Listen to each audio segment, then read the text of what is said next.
Vamos agora meditar na palavra de Deus. E eu quero introduzir essa mensagem lendo um texto que está no livro de Atos, capítulo 20, versículo 17 e também 18. Diz aqui então a Bíblia: de Mileto mandou a Éfeso chamar os presbíteros da igreja. E quando se encontraram com ele, disse-lhes: vós bem sabeis como foi que me conduzi entre vós, em todo o tempo, desde o primeiro dia em que eu entrei na Ásia. Esta é a palavra do Senhor. Na verdade, aqui são palavras do apóstolo Paulo pela narrativa de Lucas, o médico. Por quê? Porque quem escreveu Atos dos Apóstolos foi Lucas, o médico, companheiro de Paulo, e o mesmo que escreveu o evangelho que tem o seu nome, o Evangelho de Lucas. Mas como pano de fundo, como background, eu quero trazer algumas informações do contexto aqui. Na verdade, o apóstolo Paulo, ele tinha no seu coração o desejo de ir para Jerusalém. Estava próximo então, ou seja, o dia de Pentecostes, havia uma festa em Jerusalém, onde os judeus se reuniam, e Paulo, ele se preparava para embarcar para Jerusalém. Mas antes disso, nós vamos ver aqui nesta noite as marcas de uma pessoa que ama de verdade. Esse é o tema da mensagem desta noite. Lucas vai dizer aqui, ou seja, que Paulo, ele manda chamar e convocar a liderança da igreja.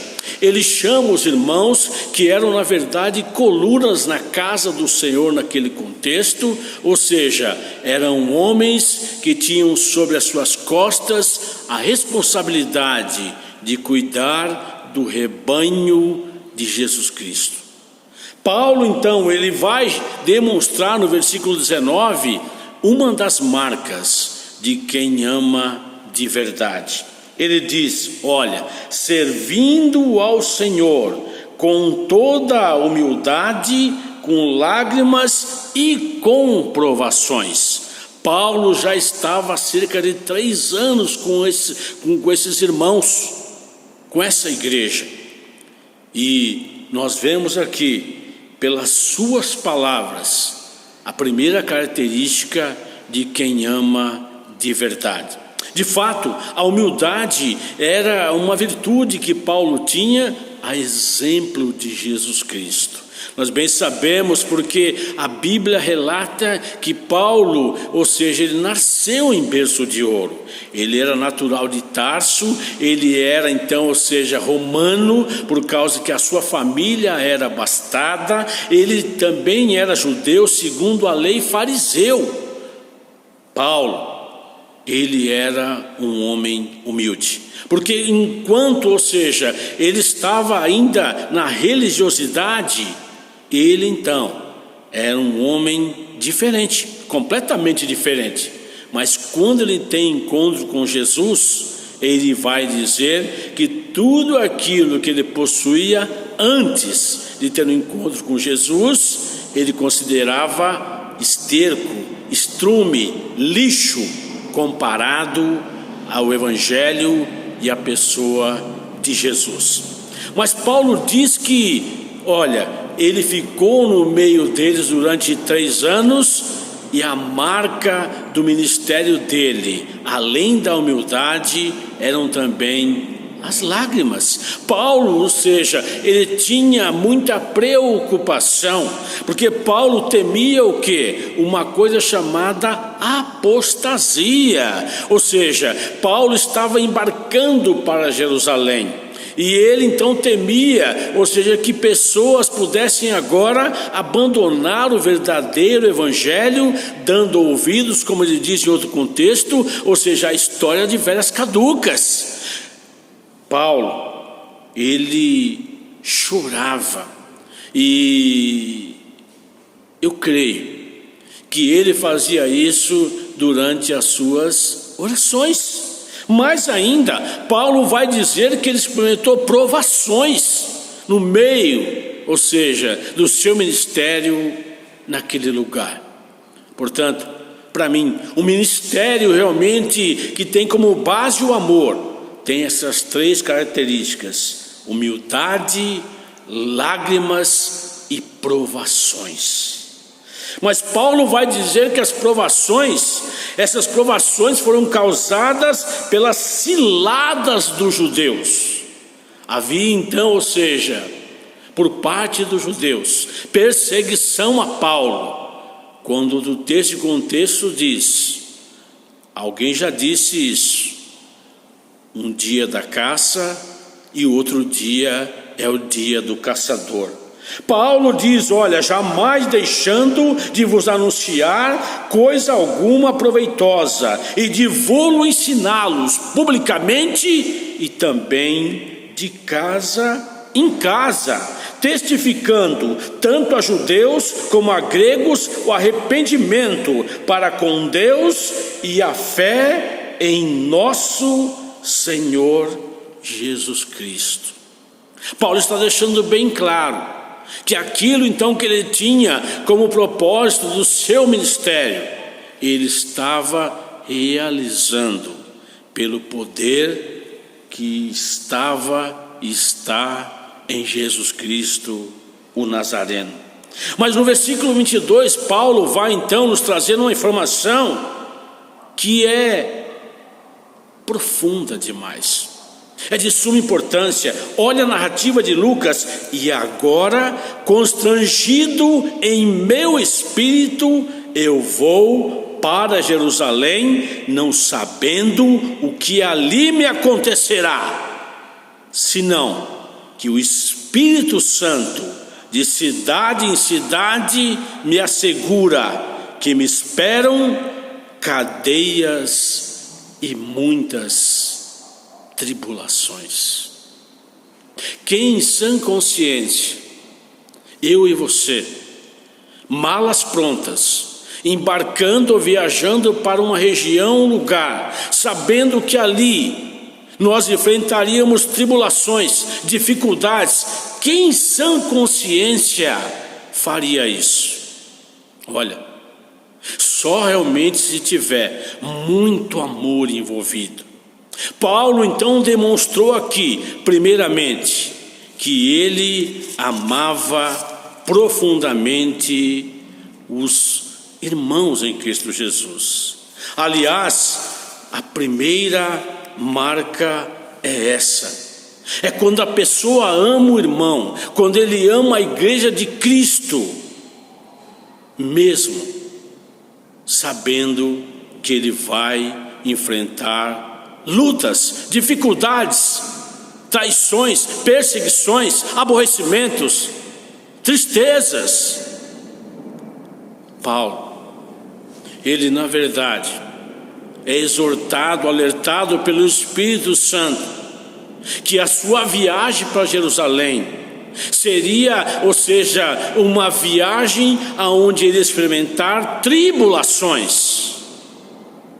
Mas veja o que ele disse no versículo 24: porém, em nada considero a minha vida preciosa para mim mesmo, contando que complete a minha carreira e o ministério que eu recebi do Senhor Jesus, para testemunhar o evangelho da graça de Deus. Aleluia.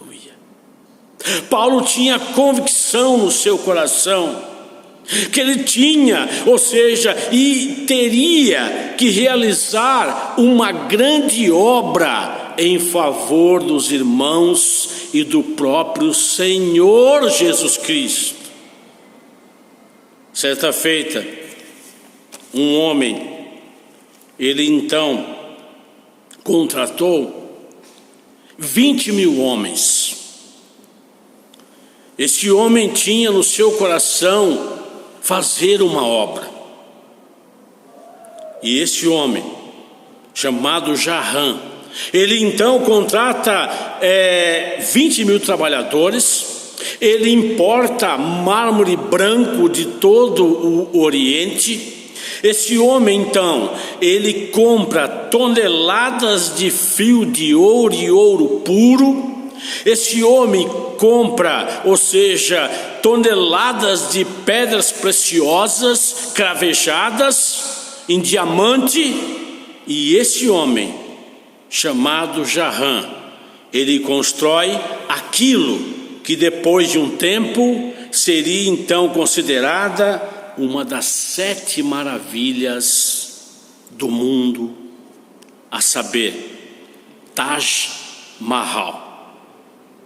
Mas o que chama a minha atenção é que esse imperador Jarrã, ele vai construir, ou seja, esse palacete para sua esposa Mumtaz Mahal. Ou seja, até hoje, a construção do Taj Mahal, que fica na cidade de Agra, na Índia, é considerada a maior prova de amor. Mas quando eu olho a declaração de Paulo, no versículo 24, eu vejo uma coisa superior, porque ele fala: olha, para mim não tem nada mais importante, para mim não tem nada mais precioso de que eu complete a carreira e o ministério que eu recebi de Jesus, para testemunhar, para pregar esse evangelho da graça do nosso Deus. Paulo, ele segue agora exortando os irmãos daquela igreja, e ele diz: agora eu sei que todos vós, em cujo meio passei pregando o reino, não verão mais o meu rosto. Paulo, na verdade, estava se despedindo daquela igreja, daqueles irmãos, e ele passa então a exortá-los, dizendo que, ou seja, logo após a sua partida, lobos vorazes estariam agora atacando o rebanho, e ele pede então que aqueles homens e mulheres, que eles vigiassem. Paulo começa a admoestá-los. Aquele que ama é aquele que adverte também, é aquele que exorta, é aquele que dá bons conselhos, e até às vezes é uma pessoa, ou seja, que investe tempo em abrir os nossos olhos, dando então exortações e também conselhos. Paulo testemunha dizendo que, olha, ele trabalhou para que ele pudesse ter o pão de cada dia, sustento para ele e também compartilhar com outras pessoas. E Paulo vai dizer uma coisa tremenda. Olha o que ele fala no versículo 35, ele fala: tendo-vos mostrado que em tudo, trabalhando assim, é mister socorrer os necessitados, ou seja, e recordar as palavras do próprio Senhor Jesus, que diz: mais bem-aventurado é dar do que receber. Na verdade, Paulo está parafraseando, porque Jesus nunca disse isso.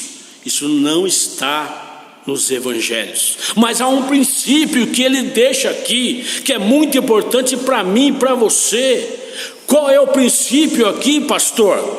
Paulo está demonstrando, ou seja, a segunda característica de uma pessoa que ama de verdade. Uma pessoa que ama de verdade, ela ama os irmãos da igreja, os domésticos da fé, mas também é uma pessoa que ama outras pessoas.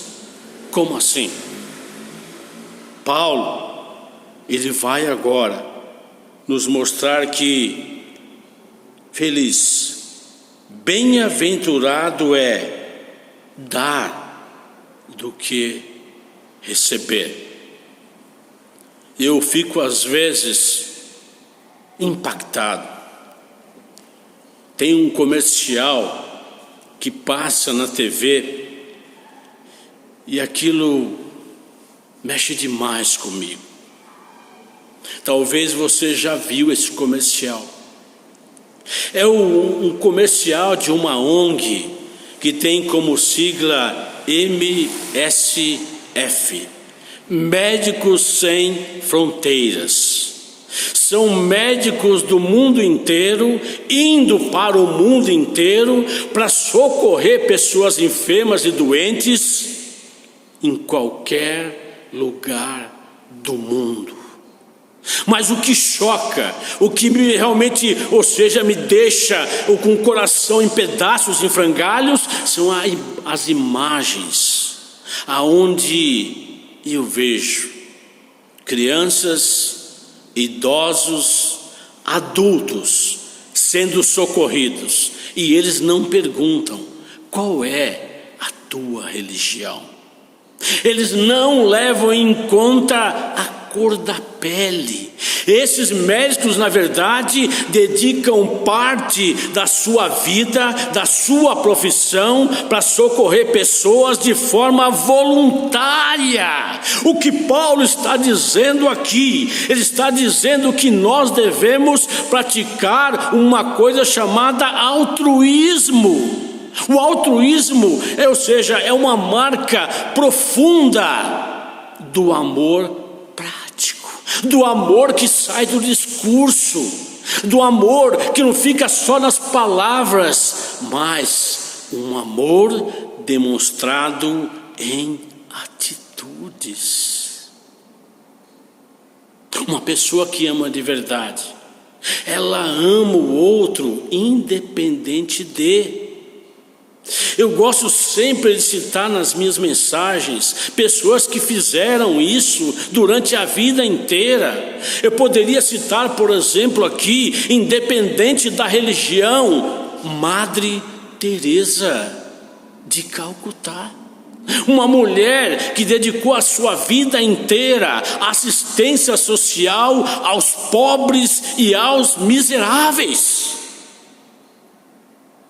Eu, quando vou a Salvador, eu gosto, de ir na Cidade Baixa, não para ir no mercado ali, não é para descer pelo elevador Lacerda, só isso, não é isso.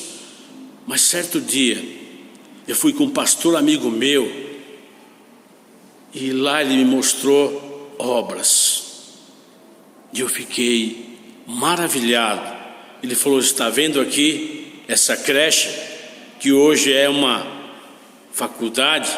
Você está vendo aqui esse hospital? Eu falei: sim, eu estou vendo. Ele falou: pois é, tudo isso daqui é fruto de uma mulher humilde, uma freira chamada Irmã Dulce. Então, fazer o bem, ele não está atrelado automaticamente à minha ou à sua religião. Não, o altruísmo é uma coisa que nós devemos praticar, porque essa é uma das marcas de uma pessoa que ama de verdade. Pastor, mostra para mim um exemplo de Jesus. Vá depois a Romanos 5, você vai ver, uma demonstração de altruísmo da parte de Jesus, por mim e por você, tremenda. Ali a narrativa do próprio Paulo é que ele nos amou quando nós ainda éramos pecadores, que ele nos amou quando nós ainda éramos inimigos do próprio Deus. Portanto, uma pessoa que ama de verdade, ela ama os irmãos que congregam com ela na mesma igreja. Uma pessoa que ama de verdade, ela ama o próximo, independente de quem seja, independente das circunstâncias, ela ama de verdade.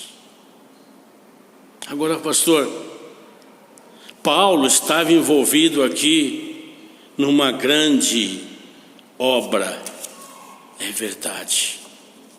Você fazer e praticar o altruísmo, para mim, é uma grande obra, com certeza.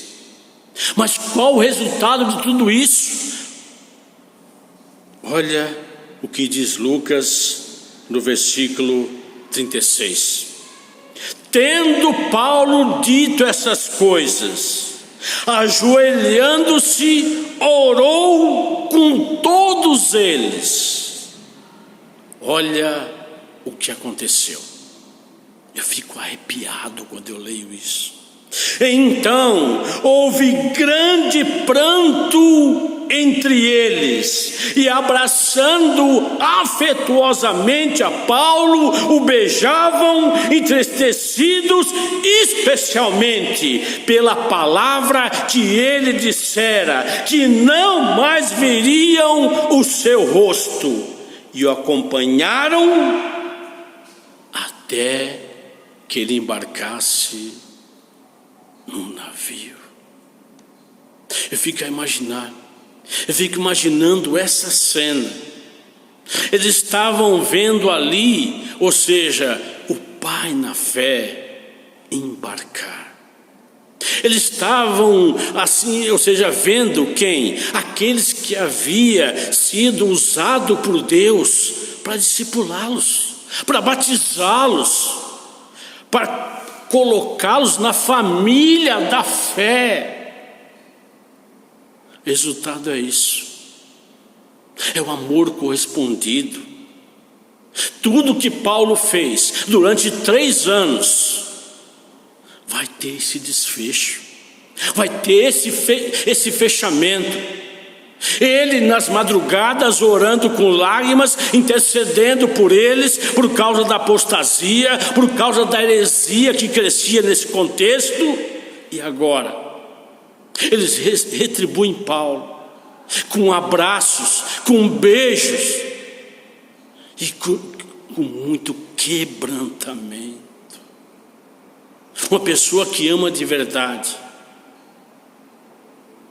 ela vai, no fim da sua obra, receber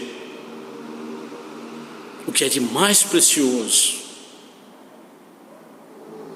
é o amor fraternal dos irmãos e das pessoas que reconhecem a obra que você fez. Um homem, ele então gastou 15 bilhões de dólares. Esse homem comprou 400 mil toneladas de aço puro. Esse homem então construiu a maior ponte do mundo até hoje construída. Xi Jinping, ou seja, o presidente chinês, ele construiu a maior ponte do mundo e demorou 9 anos. Uma ponte que ia ligar uma cidade, ou seja, de Hong Kong a Macau, passando por Zhuhai. Essa ponte, ela foi construída e, ou seja, exigiu muito trabalho dos engenheiros que demoraram 10 anos para projetá-las. Sabe por quê? Porque essa ponte, ela seria construída num lugar onde existem tufões. Os ventos chegam ali, ou seja, a mais ou menos 340 km por hora. Então essa ponte, ela suporta tempestades no mar. Essa ponte, ela suporta tufões. Uma grande obra, uma grande ponte. Mas eu tenho em mim a certeza e a convicção que a maior obra que alguém já fez foi a obra que Jesus Cristo fez na cruz do Calvário por mim e por você. A maior ponte do mundo, o nome dela é Jesus Cristo Nazareno, porque ela liga, ou seja, ela nos liga a Deus, a saber, a cruz do Calvário. Essa para mim é a maior obra de todos os tempos, é a maior ponte do mundo, porque qual era, ou seja, a minha, a sua condição de chegar ao céu, ao paraíso, à glória, sem a ponte chamada Jesus? Nenhuma possibilidade. Quando eu olho para mim, antes de Jesus, um traste, um verme, como disse Mefibosete, olhando para Davi, um cão morto. Mas louvado seja Deus, que pela sua morte e pela sua ressurreição, nós podemos hoje trilhar por esta ponte que nos leva à presença de Deus o Pai no céu, aleluia. Mas a obra de Deus, que Deus faz através da minha e da sua vida, como um servo de Deus, para demonstrar um amor altruísta, um amor fraternal para as pessoas que tanto precisam no mundo que vivemos hoje em dia, tem um nome, tem uma marca. A vida do servo de Deus, ela é comparada a uma moeda. E é interessante, se você pegar uma moeda nas mãos, você só vai conseguir ver um lado de cada vez. Portanto, as pessoas olham e enxergam um lado da moeda. Eu e você, amando as pessoas incondicionalmente. Mas quando as pessoas viram a moeda para o outro lado, elas veem a face de Jesus Cristo, essa marca indelével que ninguém pode tirar ou extrair. O desejo do meu coração é que as pessoas possam olhar para a tua e para a minha vida e verem essas marcas de um verdadeiro adorador. E principalmente, que as pessoas possam ver as marcas de quem ama de verdade. Uma pessoa que ama de verdade, ela ama as pessoas que congregam com ela e adoram com ela na sua igreja. Mas uma pessoa que ama de verdade, ela ama as pessoas independente da sua cor de pele, independente da sua condição social, independente da sua formação acadêmica, independente da sua religião. O resultado, a glória do Senhor Deus, o nosso Pai. O que o mundo precisa hoje é de mais amor. O amor. Paulo vai dizer aos Coríntios, capítulo 13, versículo 8, parte A: o amor nunca perece, o amor nunca apodrece, o amor nunca falha. Que você possa ter na tua vida as marcas de uma pessoa que ama de verdade. Que Deus nos abençoe.